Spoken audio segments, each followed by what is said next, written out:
Offender in custody. If anyone else calls, might just let me know.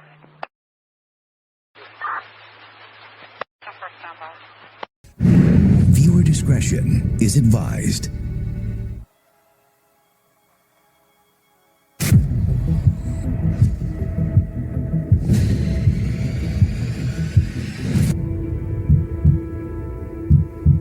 Good evening. I'm Harris Faulkner, and this is America's Most Wanted Missing Persons, a new show following the lead of the iconic true crime series. We have one mission: to bring missing loved ones home. Every person you'll see on this screen tonight has someone waiting for them: a parent, a child, a friend, a community that refuses to give up, and neither will we. We've assembled a team of experts who dedicated their lives to solving cases and helping others. Derek Levasseur. You may know him from Big Brother, but he also has worked undercover with the FBI, DEA, and Secret Service. Elizabeth Smart, a survivor and advocate whose abduction recovery was made possible through America's Most Wanted. Payne Lindsay, whose investigative true crime podcast, Up and Vanished, has brought cold cases back into the national spotlight. And tonight's special guest, Callahan Walsh, a familiar face to America's Most Wanted. Callahan does incredible work with the National Center for Missing and Exploited Children. Thank you so very much, everyone, for joining us. Let's get to our first case now. A missing child, Sebastian Rogers. On February 25th, 2024, Sebastian's mother said goodnight to her 15-year-old son. The next morning, Sebastian was gone. My name is Dean Juvenile. Me a white male, 3 blonde hair, approximately 5 foot. I'm going to turn down. I was going to be wearing a black sweatshirt, black sweatpants. Juvenile does have a criminal autism. Just warm her up.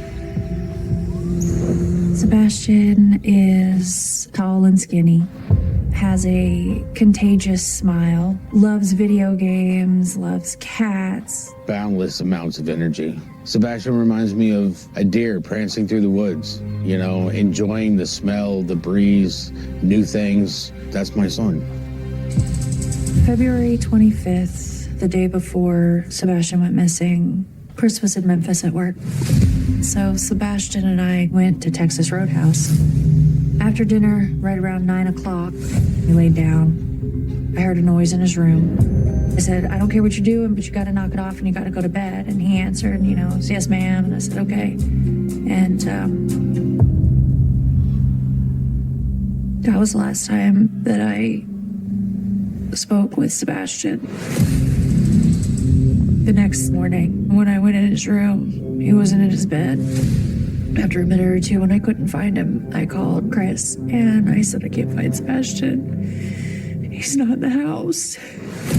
I got off of work and I had a text message from Sebastian's stepfather. I said, hey, I don't know how to tell you this, but Sebastian's missing. I headed straight over to their house.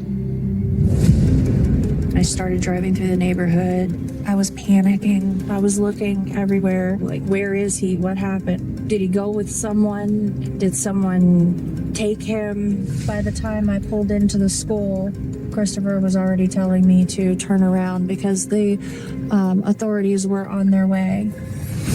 They used helicopters, they used drones, they used ATVs, horseback. An extensive search didn't yield one significant lead or even a glimpse of the boy on any doorbell cam video.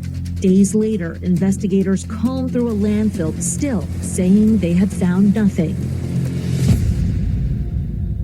We have nothing. We just have speculations. We get criticized, the father gets criticized, law enforcement's been criticized. Online sleuths are really analyzing videos and creating their own theories. Sebastian is putting something in his pocket. Surveillance footage from a neighbor shows 2 people outside of Sebastian's house that night. Something happened. Tonight marks 1 year since Sebastian Rogers disappeared near Beach High School in Sumner County. My life is not the same without my son. He's not here, and he's somewhere. Someone has him. This year has been the worst nightmare I could have imagined to come alive. Just wants whoever has him, just give him back. It's my son.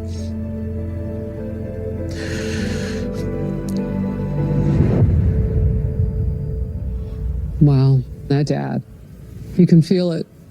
So we want to talk about theories now, Payne, and what might have happened with Sebastian. What are your thoughts? I mean, here's his house. They searched miles outside of that neighborhood for days. Helicopters on the ground. They even drained a lake. He's nowhere. I don't think Sebastian would have gone outside on his own. There's someone else involved here. Somebody who was familiar to him, but a stranger to everyone else. We also have to consider he could have left on his own volition. We know children on the autism spectrum tend to wander. According to the American Academy of Pediatrics, nearly half of all children on the autism spectrum will go missing at some point from their environment. Wow. But I think something caused him to flee his home. Was that into the open arms of a predator, or was there a roaming predator that just happened to see Sebastian walking down through the neighborhood? And to me, one thing that stands out is his shoes. He always wore his shoes according to his mom. Yeah. She shared a story that as a younger boy, he walked through a pile of dirt, turned out to be a bed of fire ants, and he had a thing about always wearing his socks and shoes. I can't think that a 15-year-old child would get up in the middle of the night and leave without his shoes in February. It's cold. So for me, that says that someone has come and taken him, or someone else is involved. Someone knows something. And as easy as it is to be like, oh, that could never happen, like your bedroom is the safest place in the world. Well, no, bedrooms are not the safest place in the world. I was taken from my bedroom. It can happen to anyone. Yeah. So when you consider what you just said, Elizabeth, and according to Katie, that night, she goes to bed, he goes to bed, then around 10 p.m., there's a bump or a thud. She calls out to him. He says, I'm fine. Yes, ma'am. I'll start moving. And then that's the end of it. And according to her, when she went to bed, the doors were locked. And when she woke up, the doors were locked. Were the windows locked? That's a big question. Were they secure? Because if they weren't, it could mean one of two things. That thud, him responding, was someone else in there with him? Or someone was with him and going. Exactly. So I do want to bring up this home security camera footage. This looks like foot traffic right in here. Yeah, if you look at the footage here, you can see subject number 1, allegedly, right? It looks like something that's illuminated, which, by the way, we haven't mentioned it yet.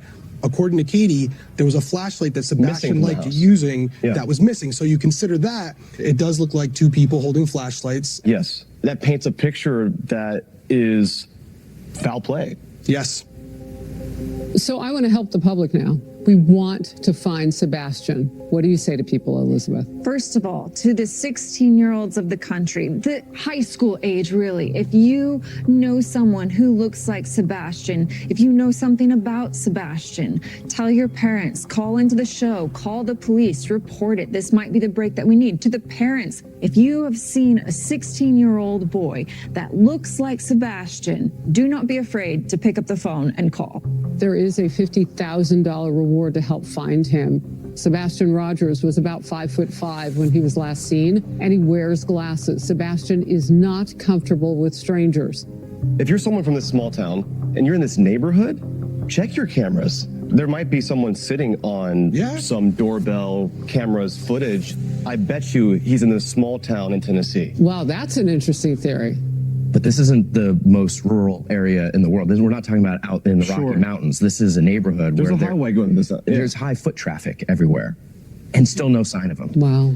Thank you to our team of experts. And you all know our purpose is to examine these cases and give people watching information so they can bring the missing home. And I want to thank Callahan. I'm so glad that you're with us right now. We'll see you next week. Absolutely. And that is fantastic. Good luck with the rest of the show. Thank you.